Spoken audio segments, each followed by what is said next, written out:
When we begin to allow ourselves to face our emotions and hold those parts of ourselves that have been neglected for so long, I want you to imagine right now that those feelings that you have that aren't pleasant, those thoughts you have that aren't pleasant, is a separate entity within you that is actually the consciousness of a little girl or a little boy that has been through some experience that was really horrible.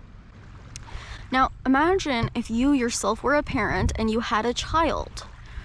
If your kid was crying, or your kid was upset, or your kid hated himself, or your kid was just like bullying himself or hitting himself on the head, or crying, or sad, or angry, what would you do in that situation? Now, I want you to think of conscious parenting. How would you respond to that child? Are you gonna lock it up in the closet in the dark and be like, don't speak, never speak again. I don't want to hear what you have to say. You're ruining my life. Why do you dare feel this way? Are you going to be like, okay, so light bulb, this child of mine needs some love, needs some attention, needs some hand holding, needs me to get super quiet and super still with whatever they are currently feeling. And if they're having a tantrum in front of me, I'm like, I'm right here with you. I understand it's this bad. I get it. I get what's going on. I'm seeing why it's this bad. And you stay still with it. If they're sad, you're like, I'm so sorry it hurts so bad. I'm right here with you, honey. You know? And it's like you let that kid have that tantrum, but you don't let them hurt themselves. You let the kid have the tantrum, and you just give them ultimate presence, ultimate stillness, ultimate awareness in bringing them closer. Now, a lot of you might think like, oh, I'm already doing that, you know, like I'm already feeling my emotions. And this is something that came up with somebody who's confused about the kind of teachings that I have. And they're like, well, I'm already in a state of grief all the time, and I'm already crying all the time, and it already hurts so bad. And they think that the actual process of crying and the process of being in pain is the same thing as what I've just spoken about. It's not. Because you can be crying, you can be in pain, and you can be feeling something really painful, but you can also be like, this is so not okay, and fighting it, and this will never be okay. And it's like this process of spiraling in to that tantrum. And it's almost like if you would go up to that kid having the tantrum and start fighting them on it and be like, no, you can't do this. And this is how, unfortunately, a lot of parents do parent their children, is just bulldozing, and it's just like, please be quiet right now. I'm not listening to you.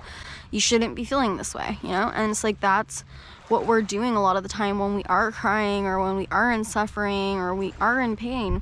And I want you to get, it's a completely different experience to actually feel that feeling, to be completely still with that feeling, to let that feeling have its moment, to let that feeling be with you completely, to let that feeling, to let that thought say whatever it needs to say, and for you to listen and validate it until it gets to a point of processing and clarity on its own, because it will never stay that way. I want you to imagine if you have a kid having an anger tantrum, or a sad tantrum, or crying, if you were really actually, if you like literally just got on their level and sat in front of them and were like, hey, I'm listening to you, I'm gonna be with you through this, we're gonna get through this together, you're not alone here, I see your reality, I'm listening to you, and validate them over and over again, it would get to a place where they would stop fighting you, and they would start listening to you. They would start resourcing what you have to say, resourcing your closeness and presence, and they would be like, okay, well, this is what I really want, this is what I really need, and can you make that happen for me? And then you're like, yes, absolutely, I can make that happen for you, let's do it this way. And once you meet that need for them, they've changed their emotional range, and they're like more open, and they're changing which emotion they're going to. Emotions are like this ladder that you can climb up, and there are all these different levels to emotions. On the very bottom of the ladder, we have things like hopelessness. Then above that can be like something like hope and faith, and then above that can be things like openness, curiosity, trust, And then it can go back to things like sadness, fear, shame. Each time an emotional range changes, the more you stay with it, validate it, offer it presence, that emotion or that child continues to change. It's not going to just have a tantrum for 500 hours on end. No, what it's going to do is once it's heard and seen and has its needs met and you've been present with it, it's going to be like, okay, let's find a solution together. I'm ready to listen to you. And that's exactly what our emotions need from us. And when you can be compassionate with your own emotions and listen to your own emotions and be with your own emotions and stop locking them up in a closet, you're gonna stop doing that to the outside world as well. You're gonna stop doing that to others.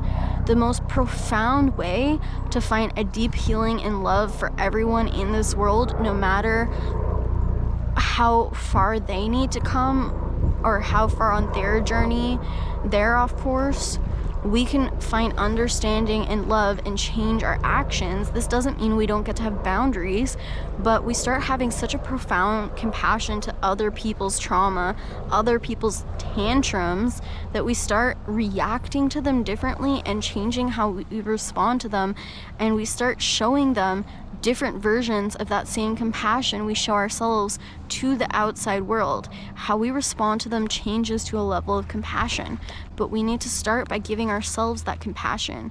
We need to start by listening to ourselves, by really just being quiet and feeling our own pain, our own suffering, and being there with them. Getting someone like a completion process facilitator to be there with your pain. If you want to understand more about completion process, go to my website, Lush Hearts Blossoming, and take a look at completion process. If you can have someone that is trained like myself to do this kind of work with you, to have that validation from an external person while you stay in the perspective of that inner child having the tantrum, is such a profound healing experience. There are no words for it.